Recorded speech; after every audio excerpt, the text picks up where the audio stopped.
अभी तक कर्म को लेके जो चर्चा चल रही है वो बारीकी में जाती जा रही है। भाव क्या होगा कर्म करते हुए, अटैचमेंट होना चाहिए या नहीं होना चाहिए, आप कर रहे हो या नहीं कर रहे हो, इसके बदले कोई फल की प्राप्ति आपको चाहिए या नहीं चाहिए।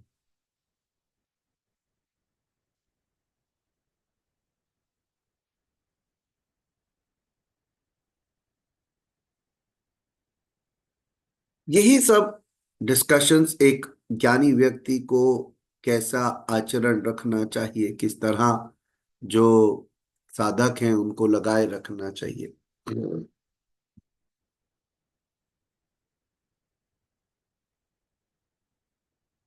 बट ये बहुत मनन का विषय है और बार बार मनन करना भी चाहिए।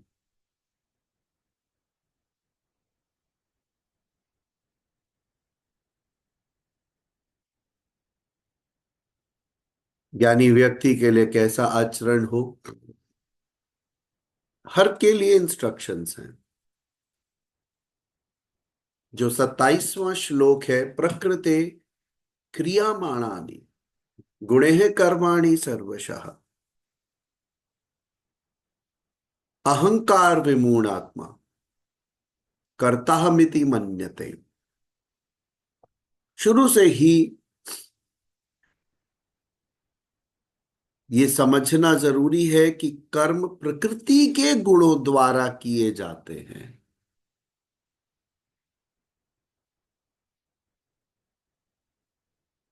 आज तामसिक, राजसिक, सात्विक पर एक छोटा सा इंट्रोडक्शन आएगा, आगे के अध्यायों में बड़ी डिटेल में आएगा। तो ये जो गुण धर्म प्रकृति के हैं, ये आप में भी है, क्योंकि आप प्रकृति से के द्वारा आपका शरीर बनता है। फिर भी जब आप में अहंकार आ जाता है, तब आप, जो विमूढ़ आत्मा है, वो क्या बोलती है अपने आप को? मैं करता हूं ऐसा मान लेती।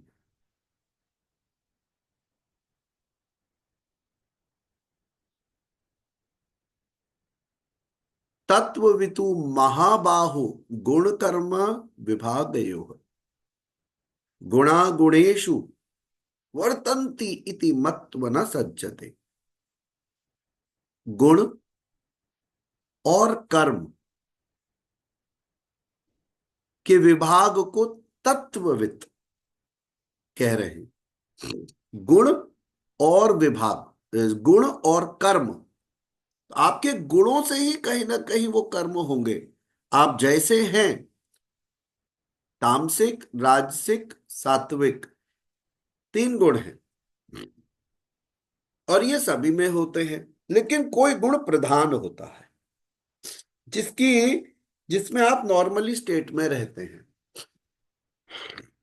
अगर आपको याद होगा तो लास्ट टाइम मैंने योगेश जी का नाम लेके एक एग्जाम्पल बना लिया था, और किस तरह से सात्विकता को प्रधान, राजसिकता को उसके बाद और तामसिकता को निम्न, लेकिन उसकी प्रेजेंस पर जोर दिया था। तो गुण से ही कहीं ना कहीं कर्म आपसे हो रहे हैं। गुण और कर्म के विभाग को तत्वविद, तत्वविद मतलब परम तत्व परमात्मा की जानकारी वाले महापुरुषों ने देखा है, वो जानते हैं। और जो ये पूरा का पूरा गुणों में बरतते रहते हैं, ये भी वो जानते हैं कि जैसे आप में गुण होंगे, उसी तरीके से संसार भी आपको समझ आएगा। आपका पर्सपेक्टिव भी वर्ल्ड को लेके वैसा ही होगा, जिस तरीके की गुणात्मक दृष्टिकोण आपकी बन जाती है। आप जैसे हैं वैसे पर्सपेक्टिव होगा हर चीज को देखने। आप कोशिश भी कर लीजिएगा तो आप अपने उस सोच के दायरे से बाहर नहीं जा सकते। जो सात्विक व्यक्ति है, क्योंकि वो अंतःकरण से गुणों में सात्विकता प्रधान गुण है, इसीलिए उसे औरों से मिलते मिलने पर उनके अंदर की सात्विकता दिखने लगेगी, अच्छाई दिखने लगेगी। और उनके सानिध्य में दूसरों के गुण भी उभरने लगेंगे, अच्छाइयां उभरने लगेंगी।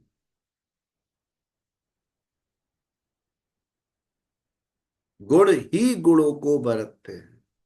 जो तामसिक बंदा है वो अपनी क्लेवरनेस, श्रूडनेस से जीवन में काम करेगा और वही सिखाएगा, वही फैलाएगा और उसी से लोगों को देखेगा। तो जो बहुत चालाक है, जब वो फल खरीदेगा तो उसके दिमाग में ये चलता रहेगा कि ये सामने वाला फल बेच कम ही रहा होगा, ये 900 ग्राम देगा, ये नहीं देगा 1000। आज के जमाने में 1 किलो का 1 किलो हो नहीं सकता।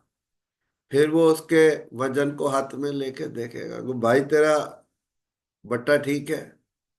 फिर वो नीचे उसका वो कहेगा 1 मिनट दिखा अपना। फिर वो जिसमें फल डालते हैं उसको निकाल के देखेगा कि इसका कहीं एक तरफ बेस मोटा तो नहीं कर रखा है इसने, कि 100-100 ग्राम के तो यही लगा रखे हूं तभी ये वजन हमेशा रखता है। अब जैसे हो संसार वैसे ही दिख रहा है आपको। आपने भी सबको 100-100 ग्राम कम दिए होंगे, तभी आप पे आईडिया भी आ गए कि 100 ग्राम कम दिया जा सकता है। गुण ही गुण को बरतते हैं। और आप वैसे ही संसार में देख रहे हो कि भैया तुम तो कमी दे रहे होंगे। उन्होंने कहा बाबूजी आपको 1 किलो 50 ग्राम मिलेगा। अरे भैया आज के जमाने में कोई नहीं देता। तो जो जैसा होगा वो वैसा ही सोच रहा होगा। उसमें हर समय यही भय होगा, है मेरे को कम ना मिल जाए, मुझे कोई लूट ना ले, मेरे लिए कोई ये ना कर ले। आप अपने, एक बात और है, ये गुण भी निरंतर बदलते रहते हैं, ये स्थायी नहीं है। ये एक समय पर एक से अभी जो दिख रहे हैं हो सकता है बदलते रहे। तो यहां पर ये बात समझने की है, the witnessing body is God. लेकिन आपके कर्म कहीं ना कहीं गुणों से प्रेरित होके, गुणों से वशीभूत होके होते हैं। तो जो परम तत्व को जानने वाले लोग होते हैं उन्हें तत्वविद कहते हैं। जो ईश्वर को की जानकारी रखते हैं, क्या कहते हैं? तत्वविद। तो उन्होंने जाना, तो तत्वविद ने क्या जाना? तत्व कौन है? केवल एक ही तत्व है। यहां मैं आपको पंचमहाभूत की बात नहीं कर रहा हूं। मैं तत्व मतलब परम तत्व की बात कर रहा हूं। परमात्मा की जानकारी रखने वाले लोगों को बोलते हैं तत्वविद। तो तत्वविद जो है, महापुरुष है, उन्होंने ये जाना कि गुण गुणों में बरतते हैं। वे गुण और कर्म, वे गुण और कर्मों के कर्तापन में आसक्त नहीं होते। तो आपको अटैच्ड होके कर्म नहीं करना, और गुणों से और अपने कर्म, इनमें आपको कर्तापन का भाव नहीं लाना। मैं करता हूं, मैंने किया है, मैंने बहुत बड़े बड़े काम करे हैं, ये भाव नहीं लाना। हर बार ये बात रखनी है, जो क्रिया कराई ईश्वर की इच्छा से वो करा रहे हैं, ईश्वर की प्रेरणा से हो रही है। और क्या फल मिलेगा इसका कोई आइडिया नहीं।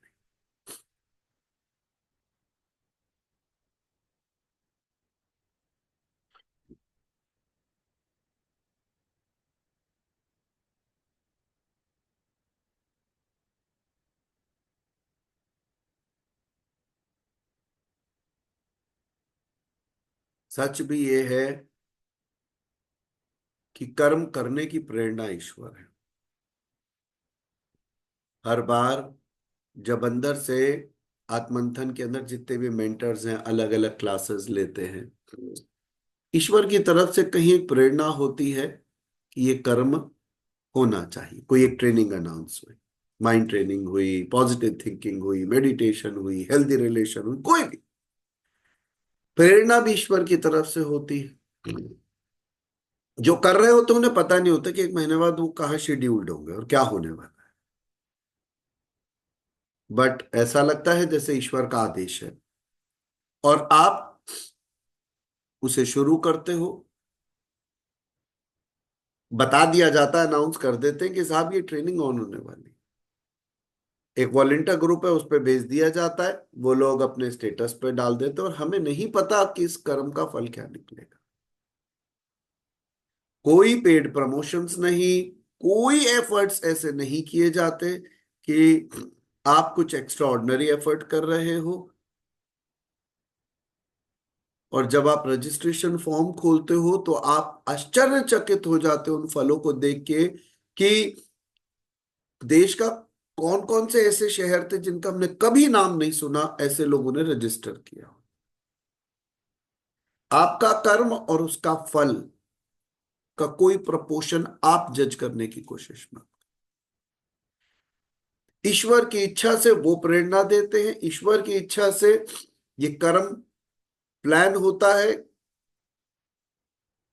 और अपने आप जिनको वो चाहिए या मिलना चाहिए वो कहां से आते हैं इसका कोई आइडिया। कई बार प्रोग्राम खत्म होता हम तब भी नहीं पूछते किसने आपको बताया, सरनेम नहीं पूछते, कोई रेफरेंस नहीं पूछते। और कोर्स खत्म होने के बाद भी कभी नहीं कहा जाता कि आप आत्मंथन में रुके रहिए, किसी भी तरीके से बंधे रहिए। संसार में मुक्त होने के लिए लोग आए हैं, कहीं किसी से बंधने के लिए। जो ठहर गया उसका शायद ध्येय और उद्देश्य था ठहरना, अदरवाइज भटकती हुई आत्माएं हैं जिन्हें जगह जगह नए नए लोग चाहिए, नई नई जगह से वो ढूंढते रहते हैं, और वो करते रहे, इसमें कोई परेशानी। लेकिन जो कर्म की प्रोसेस को ऑब्जर्व करते हैं हम लोग, वो इतने ध्यान से देखते हैं कि आपको एक प्रेरणा मिली, एक कोर्स अनाउंस किया गया, और कितने कोर्स अनाउंस होते रहते हैं। उस व्यक्ति को जिसको वो क्लास लेनी है वो भी इस भाव में क्लास कभी नहीं लेता कि वो करता है, वो कर रहा है। वो जानता है उसके द्वारा ईश्वर करा रहे हैं। वो केवल बैठ जाएगा इस समर्पण के साथ कि प्रभु आपको लाज रखनी, आपको अपने जिस जिस साधक तक जो जो शब्द पहुंचाना था वो आपको पहुंचाना है। ये शरीर माध्यम बन सकता है, पर हमें पता है इस शरीर के द्वारा करने वाले आप करता हो। ऐसा भाव रख के एक बंदा बैठ जाता है।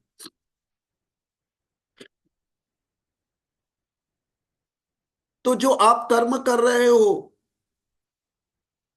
कई बार आप बहुत मैसिव प्रमोशंस करते हो और आप चाहते हो ये फल मिले, अब आप कुछ भी नहीं कर रहे हो, एफर्टलेसली छोड़ देते हो उस यूनिवर्सल कॉन्शियसनेस पर। और कई बार मैंने क्या बताया, इतना सरप्राइजिंग होता है कि आपने जिन स्टेट्स में ऐसे ऐसे शहरों के नाम नहीं सुने, वहां से कोई कोई कोई कोई रजिस्टर कर रहा है, और इतने लोग रजिस्ट्रेशंस कर रहे होते हैं कि हम छांट रहे होते हैं, और उसके बाद बड़े लिमिटेड मुट्ठी भर 30-35 लोग निकालते हैं कि साहब ये सिंसियर लोग हैं, फिर उन्हें ट्रेनिंग में लेकर आते हैं, और फिर वो ट्रेनिंग हो रही होती है। और ये भी निश्चित करते हैं कि ईश्वर अगर आप चाहते हैं कि ये कंटिन्यू करें तो उनकी एक भी एब्सेंटिज्म ना हो। आपको पता है आत्मंथन का एक नियम है, इधर आप एब्सेंट हुए उधर रिमूवल। पूरी सत्ता ईश्वरीय है और ईश्वर ही संभालते हैं, वो ही कर रहे हैं, क्योंकि उनको कहीं तक माध्यमों के द्वारा पहुंचना।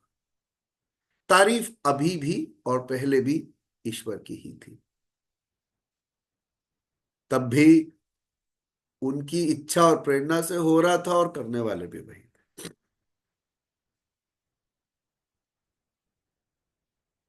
द मोमेंट आप अटैच्ड होके कर्म को करते हो कि हमने ये कर्म किया, हमें इसके बदले फल चाहिए, आप परेशान होने लगोगे।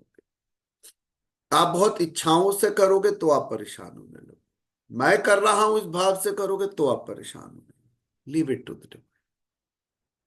मंदिर आपके अंदर है, मन के अंदर, आपको केवल लगे रहना है, और जैसे जैसे आपको समझ आ जाएगा कि आदेश हैं, आप वो करते रहो, पर कर्तापन के भाव से मुक्त होकर कर। तो जब भी अगर मैं तत्वविद कह रहा था तो मैंने क्या कहा, परम तत्व की जानकारी रखने वाले। तो तत्व यहां पर कोई पंच तत्व नहीं हो रही, या 25 तत्वों की बात नहीं हो रही, यहां पर तत्व की बात हो रही है परमात्मा की। कोई और तत्व नहीं है ईश्वर के अलावा, इसीलिए उन्हें तत्वज्ञानी, तत्वविद, ऐसे कई शब्दों से उनको संबोधित किया गया, उन लोगों को जिन्हें तत्वदर्शी। ये सबसे सांख्य में भी योग में भी ये शब्द कई जगह सुनने में आता है, तत्वदर्शी। जो तत्व को जानते हैं, परम तत्व को जानते हैं, ईश्वर को जानते हैं।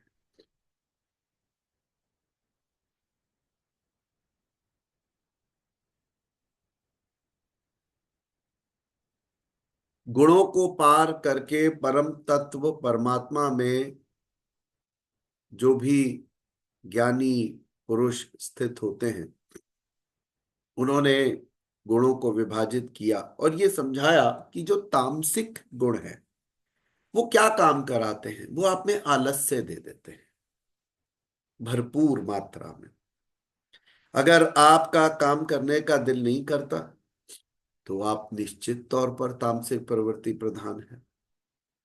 बहुत ज्यादा नींद तामसिकता का इशारा है। या कोई काम करने की इच्छा ना होना, मेरा दिल नहीं है, मेरा मन नहीं कर रहा, भोग सारे चाहिए, करने का दिल नहीं। अब आप सोचिए कि एक आध्यात्मिक व्यक्ति भी सोच रहा है कि मैं कर्म बंद कर दूं, और ये तामसिक व्यक्ति में भी यही आइडिया आ रहा है। तो कई बार तामसिक लोग अपने आप को आध्यात्मिक बताते हैं, कहते हैं अब मैं सब कर्मों से परे हूं, अब मेरे को खाना टाइम से दे देना, अब मैं ऑफिस भी छोड़ रहा हूँ, मेरे लिए जो जो जरूरत की चीजें वो भी दे देना। अब आप समझ रहे हो, मिसगाइडेड मिसाइल जो है ये उड़ा देगी। घर वाले कहेंगे बड़ी बढ़िया चीजें गुरुजी से सीखी तुमने, काम धंधे पे जाना बंद कर दिया, टाइम पे खाना तो तुमको सारा चाहिए, काम धाम कुछ करते नहीं हो। तो क्या हो रहा है, पूरे समाज की सिस्टम बिगड़ रहा है। तो यहां पर इसीलिए भगवान प्रेरित कर रहे हैं और कह रहे भैया कर्म मत छोड़। तो तामसिक व्यक्ति के गुण अलग है। और राजसिक व्यक्ति में क्या होती है, राजसिक व्यक्ति के अंदर स्वाभिमान बहुत होता है, high level of self respect and ego also. वो स्वाभिमान में कर्म करेगा, पीछे नहीं हटने का गुण भी होता है कई बार, बड़े डिटर्मिन्ड होके शौर्य की बातें करेगा, शौर्य में रहेगा। कई बार धन धान्य पाने की इच्छा भी राजसी व्यक्ति में ज्यादा होती है। और सात्विक व्यक्ति जब भी आराधना में जुड़ेगा तो ध्यान उसके लिए एक मुख्य माध्यम होगा। और जब ईश्वर मुझसे पृथक नहीं है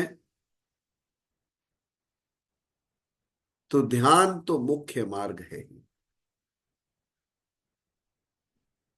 इसीलिए कहीं मत जाओ, जहां हो वहीं ठहर जाओ, आप ईश्वर में ही हो।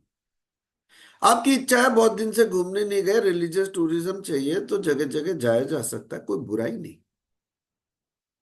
शरीर को हिलाना डुलाना चलाना फिराना अच्छा है, लेकिन ये मान लेना कि किसी पर्टिकुलर मंदिर में ही भगवान विराजते हैं, ये भी अज्ञान ही है। उनकी सृष्टि है, आपके अंदर भी वो और आपके बाहर भी वो, आप जहां जाएंगे वहां ईश्वर ही है।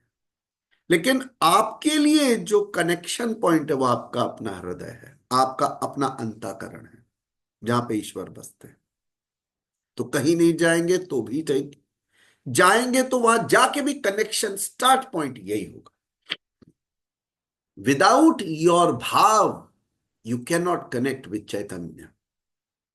चैतन्य का सर्किट भाव और भावनाओं से लगता है। बड़ी प्यारी बात अभी ऑफिस में कुछ हो रही थी कि God is like wifi is everywhere, so is the God, but to connect with wifi you need to have a password. Similarly to connect to God you need to have the password. तो password वही भाव और भावना है जो आपको seconds में जोड़ देती है। जैसे ईश्वर हर जगह हमारे, तो आजकल तो वाईफाई भी हर जगह, आप जहां चले जाओ फ्री वाईफाई अवेलेबल है। God is so freely available, the point is how to connect. तो जो सात्विक व्यक्ति है वो ध्यान, समाधि, अनुभवी उपलब्धि, ये जो अनुभव है उसकी उपलब्धि, वो भी दृष्टा की तरह, चिंतन और सरलता का स्वभाव। मैं इसमें इन सभी गुणों में सरलता को सबसे ऊपर मानता हूं। The more easy you are, flexible you are, understanding you are, childish you are, is better for you. चिंतन कितनी बेसिक प्रॉपर्टी, आज आपने जो पढ़ेंगे बहुत महत्वपूर्ण है। उस पर बार बार रीड करें, बार बार रीड करें। ध्यान रखिएगा, ज्यादातर कर्म जो हम करते हैं वो कर्म बंधनों में ही हमें बांध रहे हैं। केवल ईश्वर की ओर ले जाने वाले कर्म ही आपको रिजॉल्व करेंगे आपकी जन्म जन्मांतर की इश्यूज को। और हम मुश्किल से थोड़ा सा समय निकाल पाते हैं।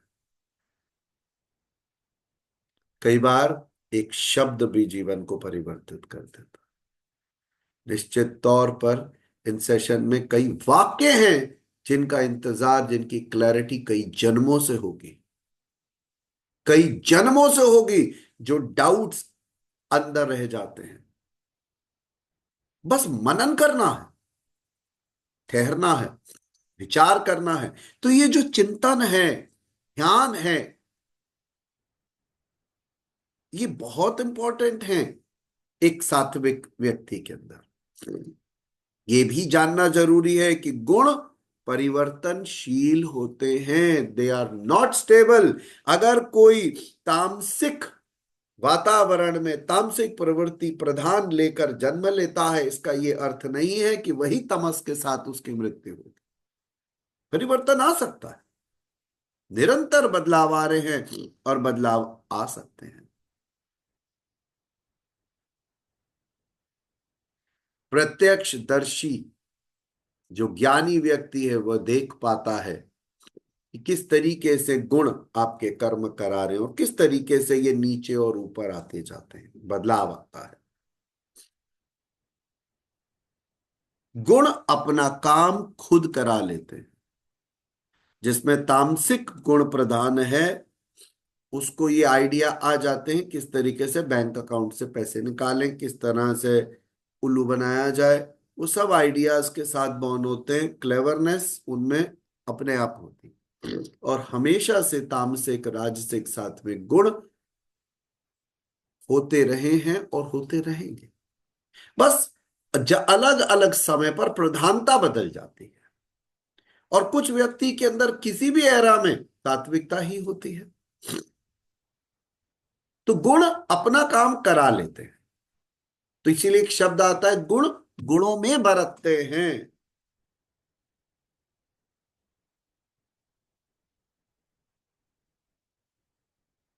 इसीलिए ऐसा समझकर वह व्यक्ति क्या करते हैं, प्रत्यक्ष दृष्टा कर्म में आसक्त नहीं होता। Do not get attached with the karma you are doing.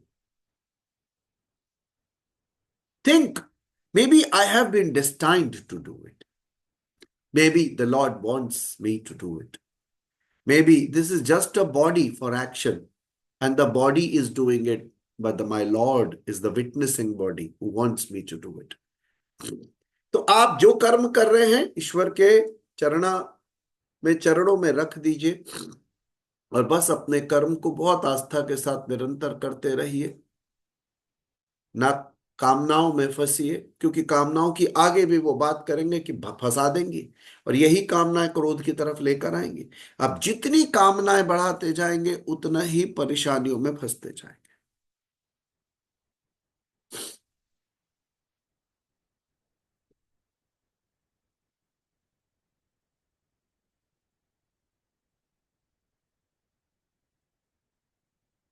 अपनी शक्ति और स्थिति का आंकलन करके कर्म में प्रवृत्त होने वाले ज्ञान मार्गी साधकों को चाहिए कि कर्म को गुणों की देन माने। उन्हीं से इंस्पायर होके गुणों की मदद से ही हो रहा है। अपने को कर्ता मानकर अहंकारी नहीं बनना चाहिए। और ये बहुत बड़ी भूल है। Since your body is doing the action, you always think you are the doer.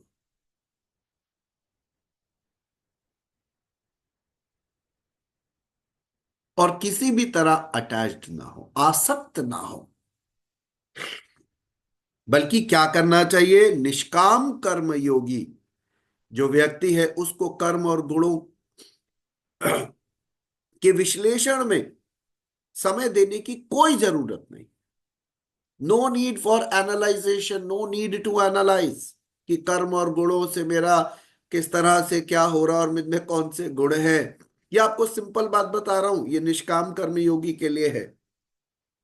उसे क्या करना है? समर्पण के साथ कर्म करने हैं। ये सेकेंड आइडियोलॉजी। शुरू में भी ज्ञान योग की बात आई और निष्काम कर्म योग की बात आई। तो जो ज्ञान योग जानते हैं वो जानते हैं कि गुणों गुण ही गुण को बरतते हैं, जैसी प्रवृत्ति होगी वैसे ही कर्म होंगे। ये बिल्कुल लॉजिकल साइड है। लेकिन निष्काम कर्म योगी को क्या चाहिए? समर्पण। एक बात ध्यान दीजिएगा कि समर्पण चाबी है। जितना आप आराध्य को प्रेम करते हैं, जितना समर्पण आपका ईश्वर तत्व में होता है, उतना ही आप में ये लॉजिक की जरूरत नहीं होती। वो ये देखता भी नहीं कि मुझ में कौन सा गुण आ रहा है, कौन सा जा रहा है, कौन सा प्रधान है, कौन सा कम है, कौन से गुण की वजह से क्या हो गया। ये देखना इष्ट की जिम्मेदारी है, ये देखना आराध्य की जिम्मेदारी है। आप केवल समर्पण में लीन रहते हो। बाबा जानते हैं, बाबा को सब पता है, बाबा जानते हैं, बाबा करा रहे हैं, बाबा जानते हैं। इसके अलावा आप कुछ नहीं जानते। आपको रट लग गई है। वही हैं जो देख रहे हैं, वही हैं जो कर रहे हैं। गुणों में क्या परिवर्तन आ रहे हैं, क्या क्रम उसका बदल रहा है, ये सब ऊपर नीचे इष्ट की देन है। होना ना होना, तो आप में क्या चीज नहीं होती? कर्तापन का भाव तो हो ही नहीं सकता, मेष मात्र भी नहीं हो सकता। जब कर्तापन का भाव नहीं होगा तो अहंकार नहीं होगा। तो क्या आपको गुणों में आसक्ति होगी? नहीं। कर्म से आसक्ति होगी? नहीं। मुक्त होगा। पर इस पूरी प्रोसेस में जो सीक्रेटिव पॉइंट है वो है समर्पण। एक बात ध्यान से समझिएगा, जो आज हम पढ़ रहे हैं ये इंपॉर्टेंट नहीं, एक्सट्रीमली इंपॉर्टेंट है। आपको इसे कई बार पढ़ना होगा, मनन करना होगा कई, because the design of the mind is such that without knowing we are in the ego of doership. फिर यही दुख की वजह बनती है, यही आपके कन्फ्लिक्ट्स हैं, यही कर्म बंधन है। एक बार इस मूड बुद्धि में बात समझ आ जाएगी, उसके बाद ठहर जाएगा। The more smart we are, the more indulging attitude is ours. The more surrendered we are to the Lord, the feet of the Lord, there is nothing left to be done. आंखें भर जाए, हृदय भाव से भर जाए ईश्वर तत्व। जब मैं ईश्वर तत्व बोलता हूं तो आप इसका एक अर्थ निकाल लीजिएगा। निराकार हो, साकार हो, जो रूप हो, जो नाम हो, इस संसार में आप में अगर भाव है तो वो सब ईश्वर के। आपने राम नाम से जाना या आपने कृष्ण नाम से जाना, आपने मोहम्मद साहब के नाम से जाना, ईसा मसीह के नाम से जाना, महावीर जी के नाम से जाना, बुद्ध गौतम बुद्ध के नाम से जाना, या निराकार पर ब्रह्म के नाम से जाना, ईश्वर परम तत्व के नाम से जाना, इससे कोई फर्क नहीं पड़ता। साकार निराकार आपके अंदर भाव होगा, वहीं ठहर जाएगा, वहीं एक अलग सी ठंडक, एक अलग सी हायर कॉन्शियसनेस की फीलिंग आएगी। और याद रखिएगा, यही भाव आपको उस चेतना से जोड़ता है, उस चैतन्य का भाग बना देता है। जब तक आप केवल ह्यूमन कॉन्शियसनेस है, you are limited to your body and mind. Go and dip into the divine consciousness, the absolute being. ये अनुभवों के परे है, यहां कुछ नहीं दिखता, जिसको बुद्धिज्म में कहा गया the wisdom of emptiness. The ultimate end of dipping your से, बस वहां पर अपने आप को खो देते हो। अगर कुछ रह जाते हैं तो वो थे जो थे, हैं और रहेंगे। तो भगवान कहते हैं अर्जुन, तू आध्यात्म चेतसा, यानी अंतरात्मा में चेतना, चित्त का निरोध कर। तू अंतरात्मा में चित्त का निरोध कर। This is the most difficult thing Lord is talking about. तू अंतरात्मा में चित्त का, your subconscious mind which has collected memories for thousands and thousands of years, चित्त का निरोध कर। Try to dissolve, try to merge your subconscious mind into your core consciousness, that is अंतरात्मा। आप अपनी अंतरात्मा में चित्त का निरोध करो, ध्यानस्थ हो जाओ। यहां पर भगवान फिर ध्यान की बात कर रहे हैं, कह रहे हैं ध्यानस्थ हो जाओ और संपूर्ण कर्मों को मुझ में अर्पण करके, संपूर्ण कर्मों को मुझ में अर्पण करके आशा रहित। कितनी प्यारी बात है। केवल समर्पण से ही ये जाना जा सकता है कि आपका चित्त अंतरात्मा में विलय हो जाए। चित्त का निरोध किसकी मदद से? ध्यान की मदद से। संपूर्ण कर्मों को मुझ में अर्पण करके आशा रहित हो जा। Leave everything to me. ममता रहित हो जा। कोई भी संताप या कोई भावना से मुक्त होके बस अपने कर्म को कर। लीव इट टू मी।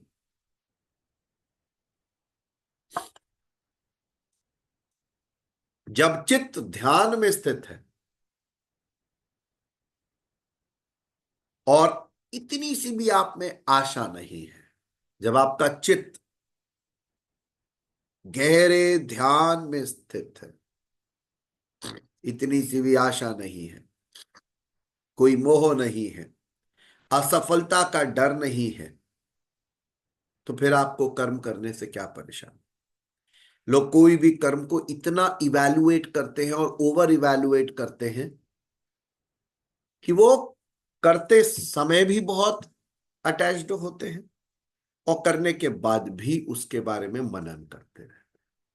करते जाइए, आगे बढ़ते जाइए, करते जाइए, आगे बढ़ते, छोड़ते जाइए इष्ट। कोई इंसान अपने बच्चों के लिए कुछ करता है तो चाहे अनचाहे उसके अंदर एक्सपेक्टेशंस आई जाती है। जब हम बुढ़े होंगे, हमारी तबीयत का पता चलेगा तो बच्चे दौड़ के आ जाएंगे, तो कहेंगे कि मम्मा आपकी तबीयत का पता चला था इसलिए हम आ गए। तो अननोइंग कहीं ना कहीं होती है, भाई हमने we have been nice to them, तो विल दे बी। लेकिन जब ऐसा होता है कि तबीयत खराब होती है और फोन भी नहीं आता, तो इंसान का मूड बहुत खराब हो जाता है। सब पूछते क्या हुआ? कुछ नहीं, कुछ नहीं, कुछ नहीं। अरे क्या हुआ? फिर एक बार मुंह से निकल ही जाता है कि एक बार फोन नहीं करा किसी ने।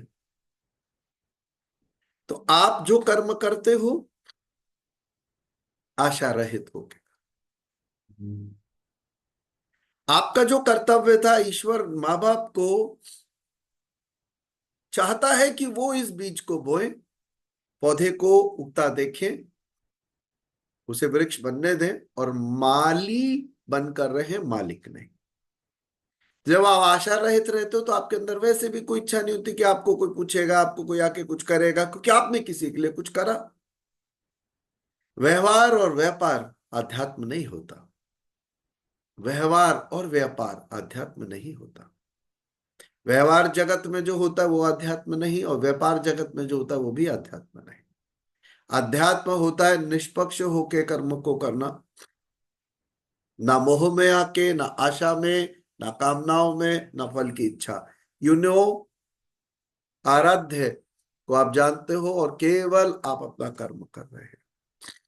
ये एक बहुत हायर स्टेट ऑफ माइंड है। तभी तो भगवान कह रहे हैं कि अपने चित्त को समेट लो। जब सब ओर से चित्त सिमट कर हृदय देश में ठहर जाएगा। जब आप सब ओर से अपने मन को समेट के कहां ले जाओगे, अपने चित्त को समेट के हृदय देश में, अपने हृदय में वो निरुद्ध हो जाता है, तब वो किसके लिए लड़ेगा, किससे लड़ेगा, कौन है जिससे लड़ रहा है, कुछ नहीं, ठहर जाएगा, शांत हो जाएगा।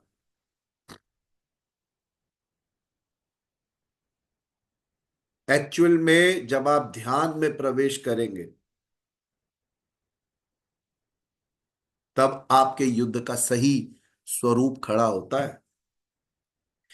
कितने लोग ऐसे हैं जब ध्यान में जाने की कोशिश करते हैं तब उनके लिए बहुत डिफिकल्ट होता है ध्यान करना, तब उनके विकार उभर उभर कर आ जाते हैं, कामनाएं उभर आती।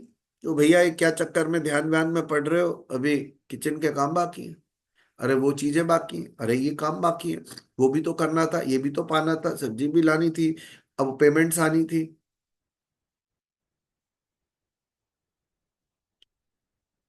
युद्ध बाहर नहीं अंदर है, युद्ध बाहर नहीं अंदर है। जब तक आप गहराई में उतरोगे नहीं, कोई ना कोई विकार बाधक बन के आपको रोकेगा, ध्यानस्थ नहीं होगा।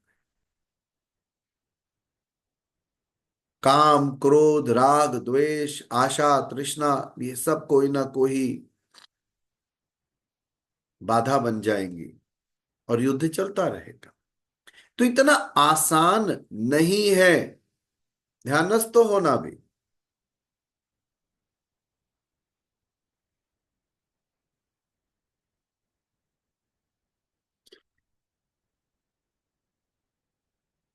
तो भगवान कहते हैं कि जो भी ऐसे लोग हैं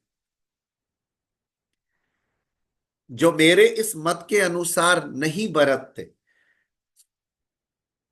यानी ध्यानस्थ नहीं होते या ध्यानस्थ होकर आशा, ममता और इन सब के अकॉर्डिंग नहीं चलते, तो फिर और वो मोहित रहते हैं, तो फिर कल्याण किस तरह से होगा। तो तू समझ कि उनको तू भ्रष्ट हुआ वाचान। बातें छोटी छोटी हैं लेकिन एप्लीकेबल पर्सपेक्टिव से ये बहुत ज्यादा इंपॉर्टेंट है, एक्सट्रीमली इंपॉर्टेंट।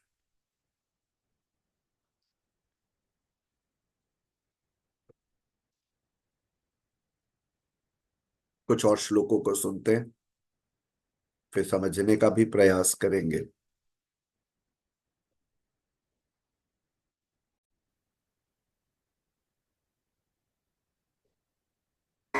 गुणागुणेषु वर्तन्त इति मत्वा न सज्जते, प्रकृते गुणसम्मूढाः सज्जन्ते गुणकर्मसु, तान् कृत्स्नविदो मन्दान् कृत्स्नविन्न विचालयेत्।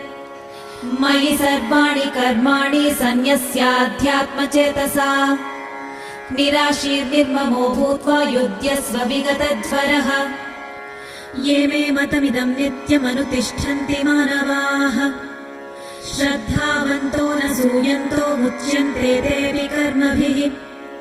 ये त्वेतदभ्यसूयन्तो नानुतिष्ठन्ति मे मतम्। सर्वज्ञानविमूढास्तान् विद्धि नष्टान् चेतसः, सदृशं चेष्टते स्वास्याः प्रकृतेर्ज्ञानवानपि। प्रकृतिं यान्ति भूतानि निग्रहः किं करिष्यति, तद्स्थितौ तयोर्नवशमागच्छेत् तौ ह्यस्य परिपन्थिनौ। श्रेयान् स्वधर्मो विगुणः परधर्मात् स्वनुष्ठितात्, स्वधर्मे। अर्जुन उवाच अथ केन योजितः, श्रीभगवानुवाच काम एष क्रोध एष रजो गुणसमुद्भवः। वैरिणम् धूमेनाव्रियते वह्निर्यथादर्शो मलेन च, यथोल्बेनावृतो गर्भस्तथा तेनेदमावृतम्। आवृतं ज्ञानमेतेन ज्ञानिनो नित्यवैरिणा कामरूपेण कौन्तेय दुष्पूरेण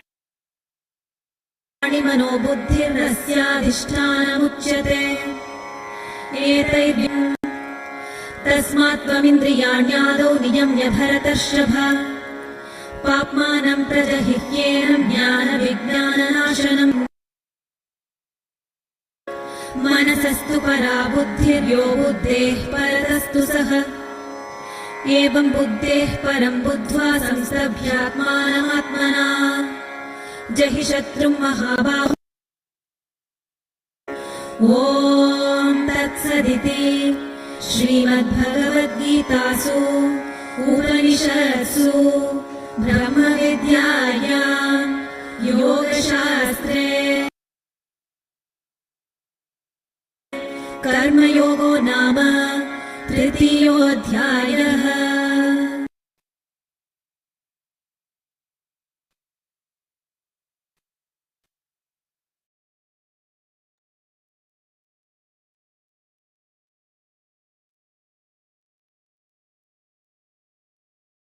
राजश्री सोल से सारी अपडेट्स पाने के लिए बेल आइकन दबाइए।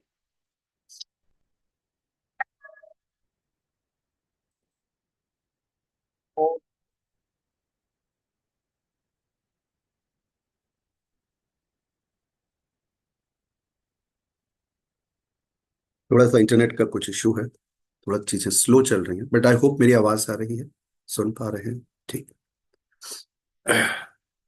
क्लास के दौरान अगर क्लास अपने आप बंद हो जाती है, ध्यान में चले जाएं।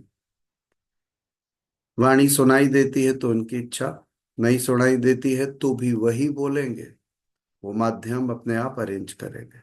अगर उन्होंने आप तक पहुंचना है तो किसी भी तरह पहुंच जाए।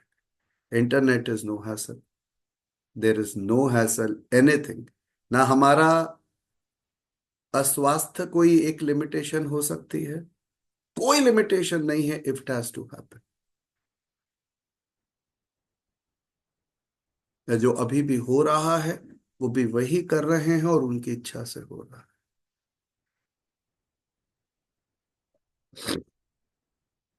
अध्याय 3 जीवन के सबसे महत्वपूर्ण अंग की बात करता है, कर्म।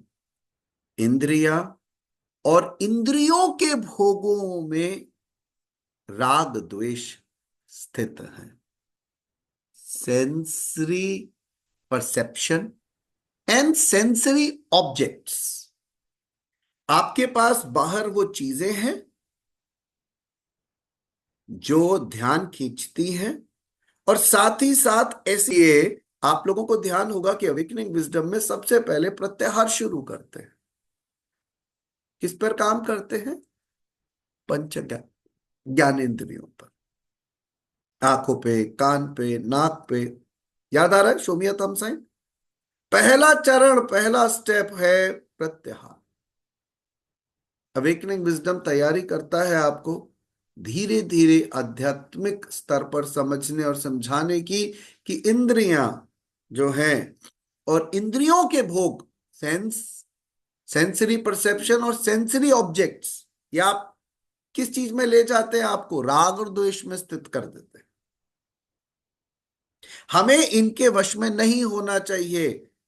राग और द्वेष कहीं ना कहीं हमारे प्रिंसिपल्स ऑफ लाइफ में भी एक बड़ा इंपॉर्टेंट प्रिंसिपल है, जिसको हम पुश एंड पुल इफेक्ट कहते हैं। या तो कोई चाहिए या ये नहीं हो, से पुश करना या पुल। एक स्पिरिचुअल इंसान, आध्यात्मिक इंसान न्यूट्रल होता है। वो ना किसी से मोह में है और ना किसी से उसको परेशान। जो उसको ट्रबल भी करते हैं वो जानते हैं कि ये भी किसी वजह से इस जीवन में आए हैं, इनका उद्देश्य पूरा होने पे एग्जिट ले लेंगे। या तो इनका मन परिवर्तित हो जाएगा, या इनका ट्रांसफर हो जाएगा, या ये हमसे भर पाएंगे, या परमात्मा बुला लेगा इनको कि चलो बेटे बहुत हो गया। तो जरूरी नहीं जो आपकी लाइफ के विलन और वैम्स हैं वो सबकी लाइफ के विलन और वैम्स।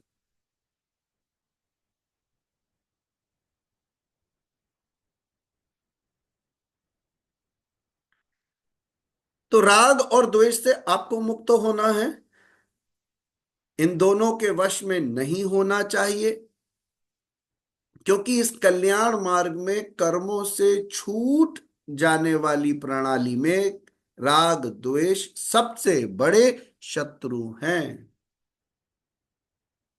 तो सबसे बड़े शत्रु कौन, कहने की शुरू शुरू के लिए तो यही कहा गया था, राग और द्वेष। दोबारा दोहराता हूं, आवाज आ रही है?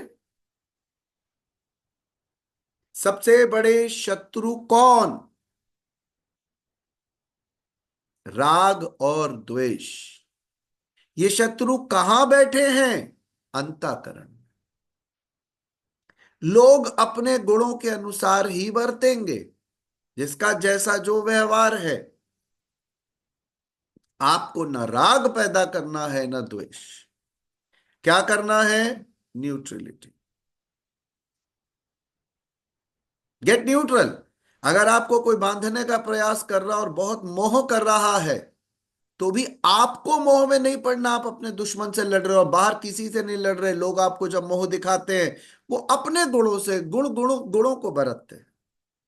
आपके अंदर कहीं कोई मोह का बीज है जो आपको तकलीफ दे रहा है, बाहर नहीं। शत्रु बाहर नहीं है। और जब कोई आपको बाहर तकलीफ देता है, जिसकी वजह से आप में द्वेष आता है, तो भी याद रखिएगा, डिसलाइक करने वाला फीचर भी आप में ही है। Get neutral to people.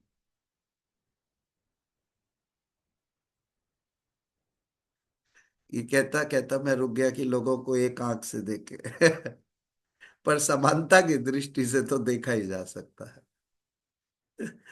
दो है तो दो से ही देखेंगे, लेकिन इक्वालिटी के साथ और बड़े ही न्यूट्रल होके।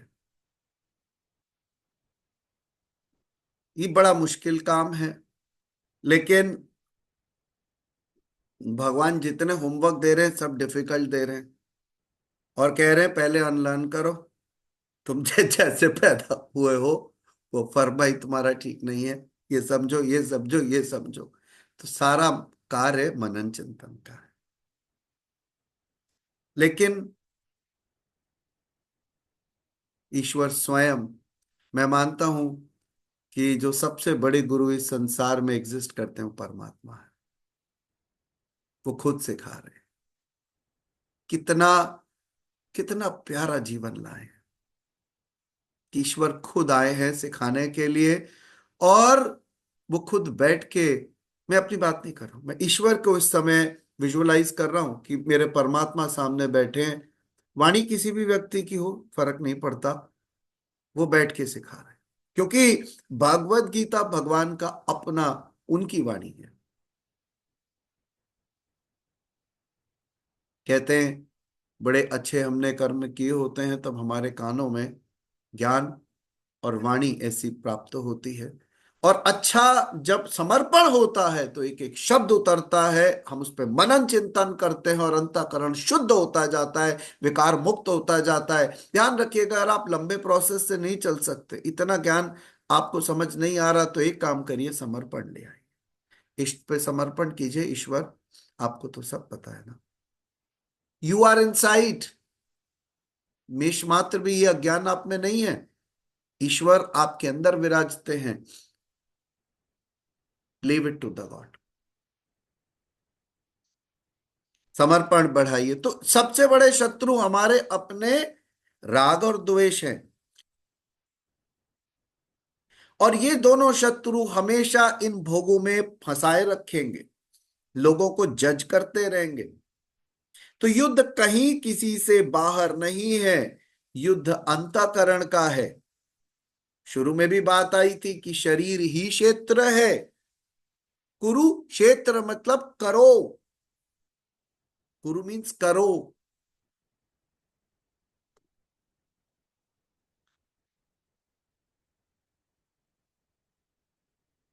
हर साधक की अपनी एक जर्नी है, कितने जन्मों की।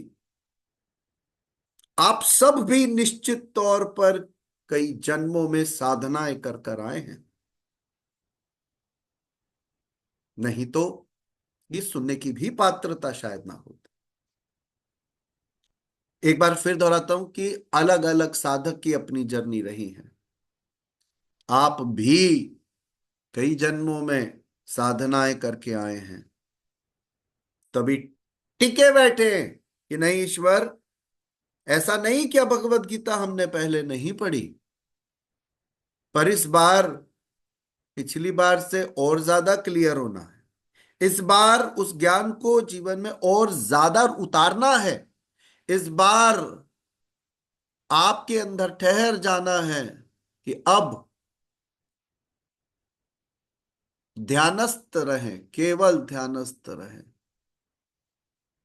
लेकिन भगवत गीता कर्मों की प्रधानता को बता रही है और ये बार बार कह रही है कर्म करो।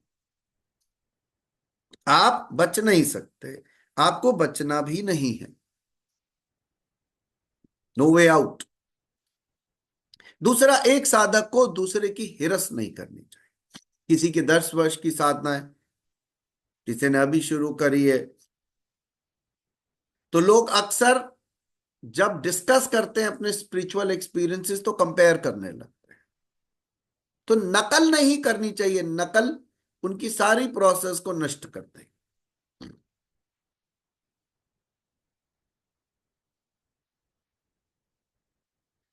यहां पर स्वधर्म का एक शब्द आएगा, मैं चाहूंगा कि आप उसे लिखें। स्वभाव से उत्पन्न, जो आपका अपना स्वभाव है उससे उत्पन्न कर्म में प्रवृत्त होने की क्षमता, याद रखिएगा, क्षमता मीन्स द कैपेसिटी। स्वभाव में, स्वभाव से उत्पन्न, आपके अपने स्वभाव से उत्पन्न कर्म में प्रवृत्त होने की क्षमता स्वधर्म है। अगर मैं एक बात बोलता हूं, what is energy? Energy is the capacity to do work, it is the power to do work. याद आ रहा है क्लास 2 में हमने डेफिनेशन पढ़ी थी, व्हाट द, यही कैपेसिटी, यही एनर्जी की बात कर रहे हैं। आप अपने स्वभाव के अनुसार या उससे उत्पन्न कर्म में प्रवृत्त होने की जो क्षमता दिखाते हो वो स्वधर्म है। बंधे हुए तो हो ही आप अपने स्वभाव से, और उसी से ही कर्म उत्पन्न हो रहे हैं, पर उसमें प्रवृत्त होने की, उसमें एंटर करने की जो कैपेसिटी आप दिखाते हो वो स्वधर्म है। जो भी आपके लिए कर्म निहित किए गए, जिस एनर्जी के साथ आप उसमें घुसते हो वो स्वधर्म है। आपके लिए क्या करना चाहिए? आपको क्या करना चाहिए? आपको अपने धर्म का पालन करना चाहिए। स्वधर्म, स्वभाव से उत्पन्न कर्मों में प्रवृत्त होने की जो क्षमता है वह स्वधर्म है। और हम सबको स्वधर्म का पालन करना चाहिए। स्वधर्म यहां पर एक इंपॉर्टेंट टर्म है।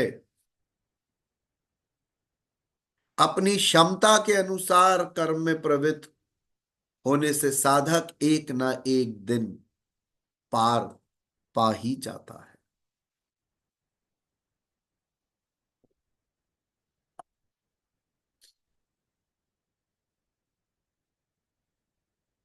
कहते हैं स्वधर्म में मरना भी परम कल्याणकारी है। जो आपके लिए ड्यूटीज निहित की गई उसमें मरना भी कल्याणकारी है।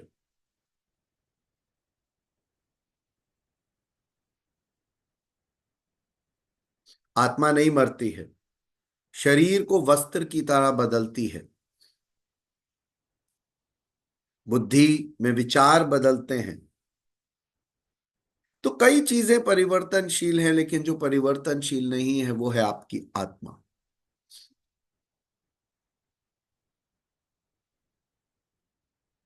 भय प्रकृति में होता है, परमात्मा में नहीं।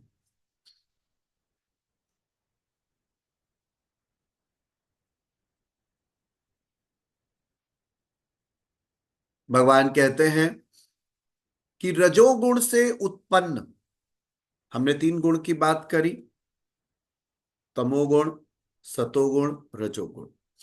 तो रजोगुण से उत्पन्न ये जो काम और क्रोध है, ये अग्नि के समान है। ये कभी तृप्त नहीं होने देगा आपको। कभी नहीं। ये बहुत बड़े पापी हैं, काम और क्रोध। ये आपको कभी तृप्त नहीं होने देंगे। और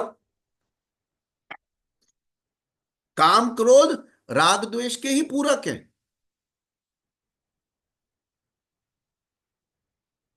तो जो जितनी भी कामनाएं हैं, जब आप में जागेंगी और वो पूरी नहीं होगी तो क्रोध आएगा। क्रोध शांत हो जाएगा, क्योंकि ये इच्छा जाग जाएगी कि मैं पूरे कर लूंगा इन कामनाओं को।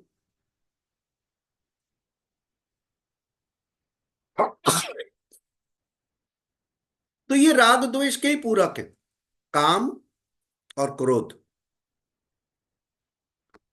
और ये इनको आप, भगवान कहते हैं इनको शत्रु मानो। ये जान जाओ कि ये शत्रु ही हैं, ये शत्रु ही हैं। जैसे अग्नि जलती है तो धुआं उसे समेट लेता है, अग्नि दिखती नहीं धुएं में। जब डस्ट उड़ेगी तो शीशे पे आ जाएगी, तो डस्ट क्या करती है, मट्टी दर्पण को ढक देती है।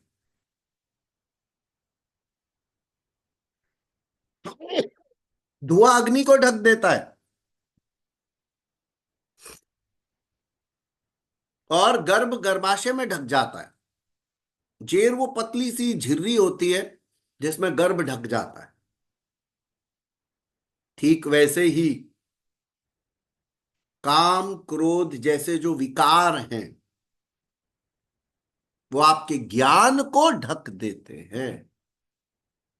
भगवान 3 एग्जाम्पल लेते हैं, मट्टी का, धुएं का और जेर का, और कहते हैं कि ये तीनों के तीनों एग्जाम्पल से ये समझ लो कि काम क्रोध भी जैसे विकार हैं, काम क्रोध जैसे विकार वो आपके ज्ञान को ढक देंगे।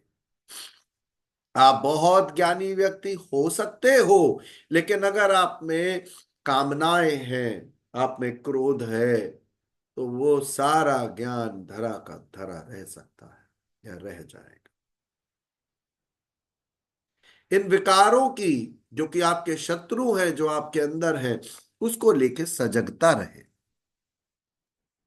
कामनाओं को भंडे ना दें,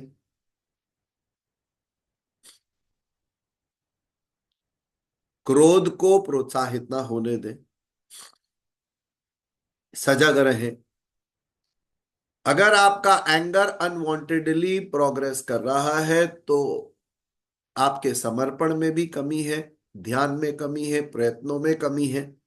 आप में कामनाएं निरंतर सांसारिक तौर पर बढ़ रही हैं, आपके सेंसेस जो है वो सेंसरी ऑब्जेक्ट्स की तरफ निरंतर कनेक्ट कर रहे हैं, तो भी आपके काम में कमी है।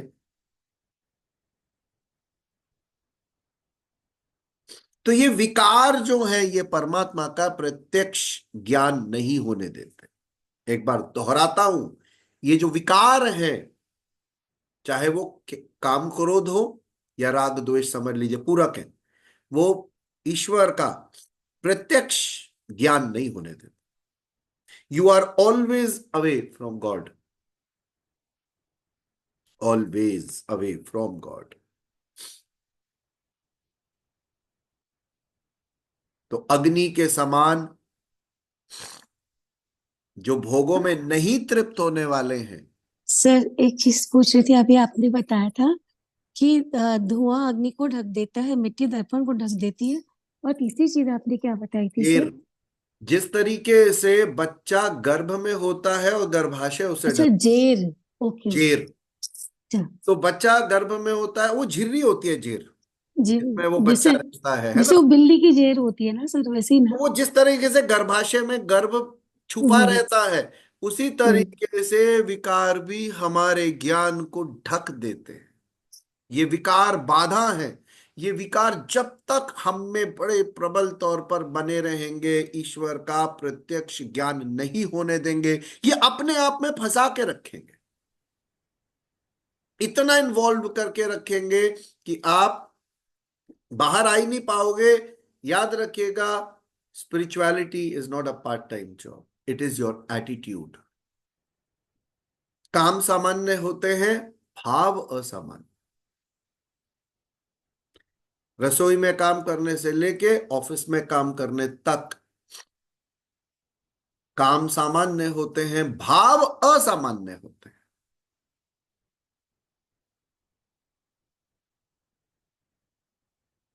तो ये जो काम और क्रोध है, ये क्या है? शत्रु है। ये आपको तृप्त नहीं होने देते। तो ज्ञानी के निरंतर बैरी हो जाता है, उसका ज्ञान हमेशा ढका हुआ रहता है। तो भगवान कृष्ण ने दो शत्रु बताए, काम और क्रोध। उनका बेस क्या है? राग द्वेष।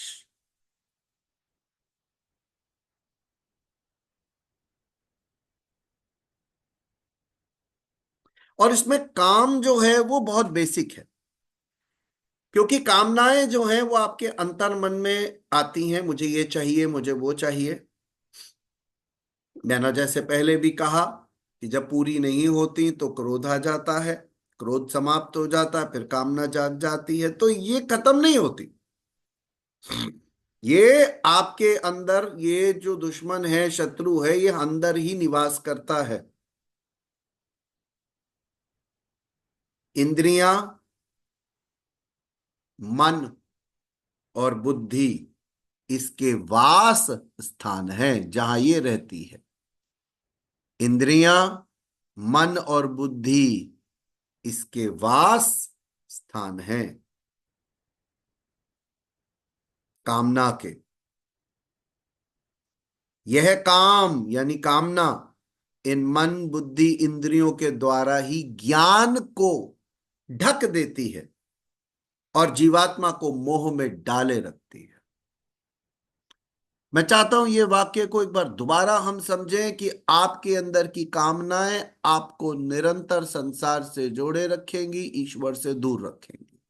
आपके अंदर की कामनाओं का निवास स्थान है आपकी इंद्रियां यानी सेंसेस, मन और बुद्धि। और ये कामनाएं आपके ज्ञान को ढक के रखेंगी और ईश्वर से दूर रखेंगी। जीवात्मा को हमेशा मोह में डाले रखेंगी कि मुझे ये चाहिए, मुझे वो चाहिए, मुझे ये चीज मिलनी चाहिए थी, मुझे वो मिलना चाहिए था। तो भगवान कहते हैं कि तू अपनी इंद्रियों को संयमित कर, work on your senses, control your senses. जैसे टोटोइज होता है, वो खींच लेता है अपने आप को अंदर, उसी प्रकार अपनी इंद्रियों को संयमित कर, क्योंकि शत्रु अंदर ही छिपा है। आपकी जब तक कामनाएं सीमित नहीं होंगी, क्रोध नियमित नहीं होगा, शून्य ना भी हो, कंट्रोल्ड है, राग द्वेष स्थिरता प्राप्त नहीं करेंगे, तो शत्रु काम करते रहेंगे। और शत्रु बाहर तो है नहीं, शत्रु तो भीतर है, बाहर खोजने पे नहीं मिलेंगे। ये अंतर जगत की लड़ाई है, हृदय देश की। इंद्रियों को वश में करके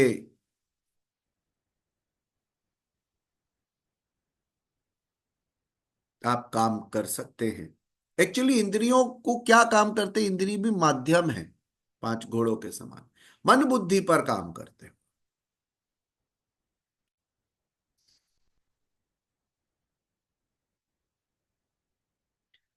तो वो कहते हैं विकारों के निवास स्थान पर घेराव करो, इंद्रियों को संयमित करो।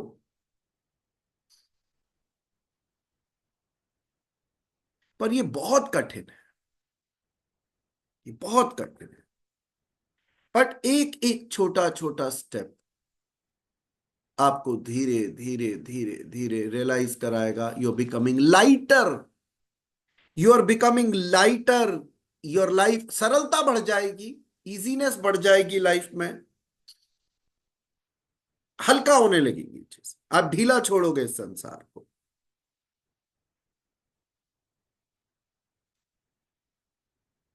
भगवान 42वें श्लोक में कहते हैं कि शरीर से तू इंद्रियों को परे इस शरीर से तू इंद्रियों को परे अर्थात सूक्ष्म और बलवान जान। आपके शरीर से ज्यादा पावरफुल है ये सेंसेस। वो कह रहे हैं कि समझना ये बात कि आपकी बॉडी से ज्यादा स्ट्रोंगर काम करती हैं आपकी सेंसेस। इंद्रियों से परे बलवान मन को जान। याद रख कि तेरे शरीर से बलवान तेरी सेंसेस हैं, दे आर स्ट्रोंगर, पर सेंसेस से ज्यादा स्ट्रांग मन है, और मन से भी ज्यादा परे और बलवान बुद्धि है। कई बार इंटेलेक्ट जाग जाती है तो आप इमोशनल भी नहीं होते। तो बॉडी से स्ट्रॉन्गर सेंसेस, सेंसेस से स्ट्रॉन्गर मन, मन से स्ट्रॉन्गर बुद्धि, और बुद्धि से भी परे है आत्मा। और तुम वो हो। इस पूरी प्रोसेस में सबसे स्ट्रॉन्गेस्ट क्या है? आत्मा। इसलिए मन, इंद्रियां, बुद्धि का निरोध करके आत्मा में ठहरो। ध्यान इसीलिए एक इंपॉर्टेंट प्रोसेस है, जरूरी पार्ट है।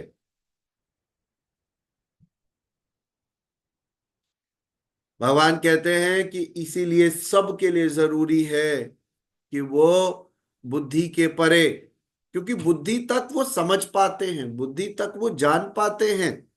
सूक्ष्म और बलवान आत्मा को जानकर, first step is knowing who I am. आत्म बल को समझकर, the power of inner consciousness, logics को, इमोशंस को, सबको, सबकॉन्शियस को जिसको चित्त कहते हैं, उसे भी सरेंडर करना है। कहां? आत्मा में। बुद्धि के द्वारा अपने मन को वश में करके ठहर जाना है आत्मा में। तो वो क्या कहते हैं कि शरीर से बलवान इंद्रियां, इंद्रियों से मन, मन से बुद्धि, लेकिन उससे भी परे है आत्म तत्व। इसलिए तू आत्मा को जान, आत्म बल को समझ और उसमें ठहर जा। इस प्रकार शत्रु को मारा जा सकता है, क्योंकि इंद्रियों को काबू करना बहुत लंबा प्रोसेस है, मन को काबू करना बहुत लंबा। तो आप सजगता तो निरंतर बनाए रखो, लेकिन जब आप आत्मीय शक्ति को जानते हो, आत्म बल को समझते हो, तो आपको अंदर से भी सपोर्ट मिलती है अपने आध्यात्मिक काम में।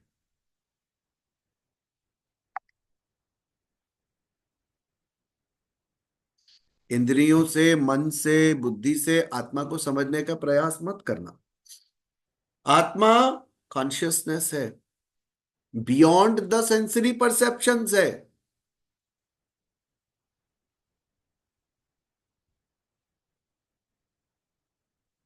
इसीलिए आत्मंथन में हम बेसिक से बेसिक ट्रेनिंग में भी ध्यान पर इंपॉर्टेंस देते हैं। और कभी भी कहीं भी ध्यान में बैठ सकते हैं और बैठ जाते। कोई सही बुरा, अच्छा बुरा समय नहीं। ध्यान के लिए 24 घंटे ओपन है। रात को नींद खुल जाए 3 बजे, उठिए और बैठ जाइए। रात को नींद नहीं आ रही, बैठ जाइए। कोई दिन, दोपहर, शाम, रात नहीं। ध्यान रखिएगा, जो सबसे बड़ी शक्ति जो चला रही है इस पूरे सिस्टम को, वो आत्मन है जो अंदर है। और शत्रु को मारने का तरीका वो कहते हैं, जही शत्रुम महाबाहो काम रूपम दुरासदम। तो इस शत्रु को मारने का तरीका यही है। कामना या काम एक भयंकर बड़ा शत्रु है। इंद्रियों के द्वारा यह आत्मा को भी मोहित कर लेता है। तो आपको अपनी शक्ति को समझना है। आत्मा को बलवान समझना है, तब आप कामना रूपी शत्रु को मार पाओगे। ये पहले भी कई बार दोहराया गया, ये शत्रु आंतरिक है, बाहर नहीं है। तो जो तीसरा अध्याय है उसमें कर्म योग पर चर्चा हुई और हम लोगों ने समझा, बहुत सारी बारीक बातों को समझा। अब हमें इसे कई बार मनन करना है, कई बार रीड करना है, समझना है,